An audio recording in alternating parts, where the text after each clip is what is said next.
Assalamualaikum warahmatullahi wabarakatuh. Alhamdulillah nahmaduhu wa nasta'inuhu wa nastahdihi wa nastaghfiruh wa na'udzu billahi min syururi anfusina wa min sayyiati a'malina.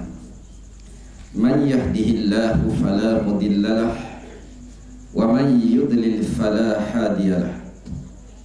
Ashhadu an la ilaha illallah wahdahu la syarikalah wa ashhadu anna Muhammadan abduhu wa rasuluhu wa usalli wa usallimu ala rasulihil karimil mustafa wa ala alihi wa sahbihi ajma'in.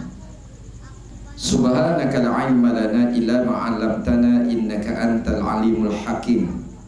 Rabbi shrah li sadri wa yassir li amri wahlul 'uqdatam min lisani yafqahu qawli. La haula wa la quwwata illa billahil aliyyil azim. Yang dikasihi Al-Fadil Ustaz Fadli Ibrahim selaku pengerusi majlis yang merupakan ketua dan pemuda PAS kawasan, yang dikasihi Al-Fadil Ustaz Ni'at Zawawi Saleh, penceramah undangan kita pada malam ini, pimpinan di peringkat pusat Syura Ulama yang kita jemput sama-sama untuk kita pendengarkan pesanan dan tazkirah yang akan disampaikan oleh beliau kepada kita semua. Seterusnya yang dikasihi sahabat saya Al-Fadil Ustaz Syarif Azman Al-Hafiz yang merupakan ketua dan pemuda PAS Negeri Pahang, kemudian seluruh saf kepimpinan PAS kawasan, Dewan Pemuda Dewan Muslimat, muslimin dan muslimat, hadirin hadirat yang dikasihi dan dirahmati oleh Allah Subhanahu wa taala. Marilah yang pertama-tama kita merafakkan rasa syukur kehadrat Allah Subhanahu wa taala kerana Allah telah kurniakan kepada kita nikmat iman dan nikmat Islam. Dan seterusnya kita juga merafakkan rasa syukur kerana pada malam ini kita telah diberikan keizinan oleh Allah Subhanahu wa taala untuk kita dapat bersama-sama berada di dalam program ceramah bersempena dengan mesyuarat agung PAS kawasan yang akan berlangsung pada pagi esok. Muslimin dan muslimat yang dirahmati oleh Allah Subhanahu wa taala, pilihan raya telah pun berlalu dalam sekitar 4 bulan yang lalu, yang mana masyarakat Tanjung Lumpur sebagaimana telah diketahui telah memilih memberikan keyakinan kepada PAS untuk memenangi kerusi bagi DUN Tanjung Lumpur, yang mana 3 kerusi yang dimenangi oleh PAS di negeri Pahang, iaitu Semantan, Basrah dan juga Tanjung Lumpur.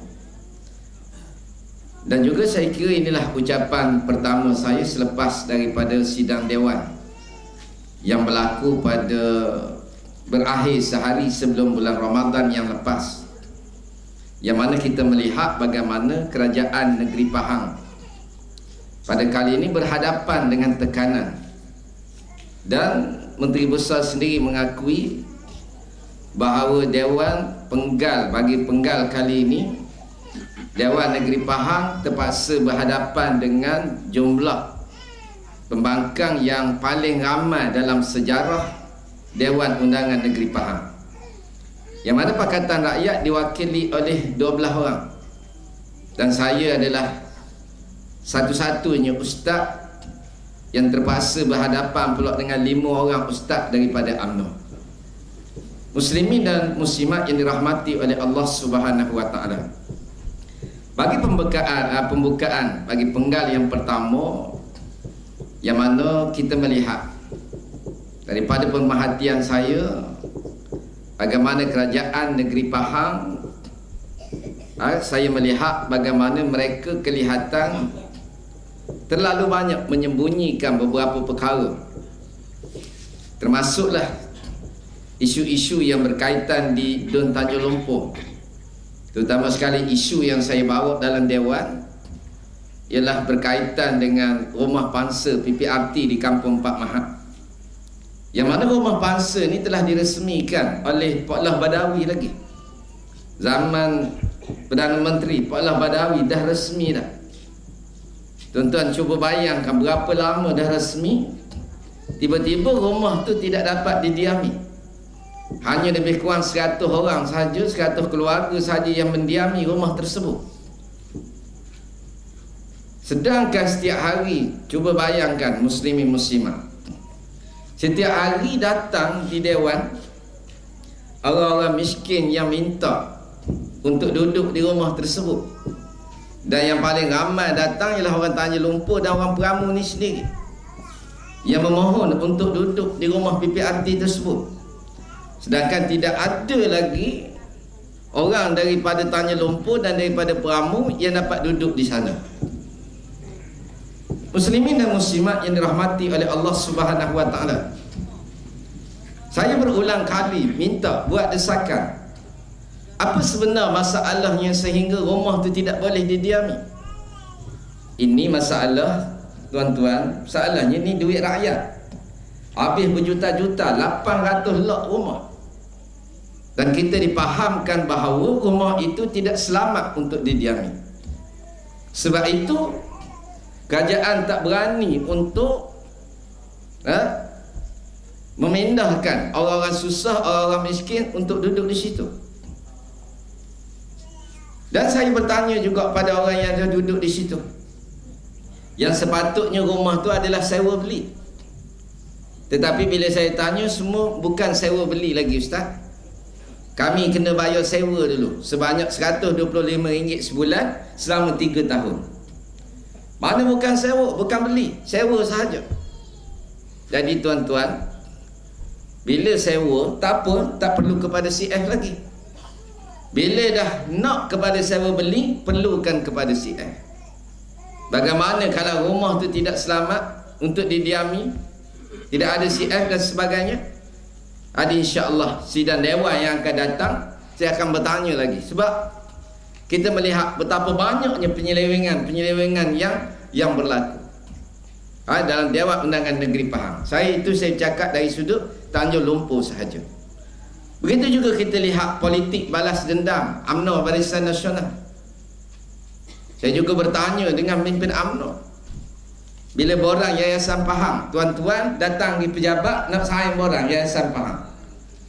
Sedangkan Yayasan Pahang dihantar kepada anak tuan-tuan, pinjaman untuk Yayasan Pahang disertakan sekali dengan maklumat bahawa di semua tempat yang pembangkang menang, tidak dibenarkan adun tersebut menandatangani borang. Jadi semua kalau Tanjung Lumpur, Sabai, Ketari, Basrah, siapa yang datang daripada tempat-tempat ni mesti ditandatangani oleh Setiausaha Menteri Besar. Yang ni saya bertanya, saya petikan, ini satu kezaliman. Maknanya kerajaan dia bukan balas dendam pada saya sebab saya ni seorang je, tetapi dia balas dendam kepada rakyat. Dia menyusahkan rakyat. Okey, kalau orang Tanjung Lumpur nak tanda tangan, mungkin dekat sikit pergi ke pejabat Menteri Besar. Tapi orang Temeluk, orang Sabai, orang Ketari, orang Cameron Highland, cuba bayangkan betapa jauh dia nak tanda tangan borang Yayasan Pahang nak pergi ke pejabat Setiausaha Menteri Besar Pahang. Ni dalam bodoh, jahat pula. Ni perangai UMNO, tuan-tuan. Tak boleh fikir benda tu semua. Dia jadi dia balas dendam pula dah kepada rakyat. Kenapa? Kerana memilih pakatan rakyat. Jadi sahabat-sahabat muslimin dan muslimat, banyak sangat isu tentang negeri Pahang yang boleh saya sebutkan di sini. Tetapi sebagai ucapan alu-aluan, dan insya-Allah dengan masa yang diizinkan oleh Allah Subhanahu Wa Taala pada masa yang akan datang, InsyaAllah saya akan menyebut beberapa lagi isu penting, terutama berkaitan dengan Tanjung Lumpur. Tanjung Lumpur ni banyak isu tuan-tuan. Kampung Keling, tahu Kampung Keling? Bollywood, dah ni kampung Bollywood. Tu seberang isu tanah banyak tuan-tuan. Diskriminasi. Itulah. Adik kena sabarlah. Duduk di kawasan yang pembangkam nah. Baik. Saya rasa cukup sekadar tu. Saya mengalung-alungkan kehadiran Al-Fadhil Ustaz, kedua-dua Ustaz, Ustaz Nik dan Ustaz Syarif, dan mengucapkan terima kasih juga pada muslimin dan muslimat yang sudi hadir pada malam ni untuk sama-sama mendengar beberapa ucapan, nasihat, juga penerangan berkaitan dengan isu-isu semasa yang berlaku sekarang. Jadi insya-Allah mudah-mudahan Allah Ta'ala merahmati kita semua. Assalamualaikum warahmatullahi wabarakatuh.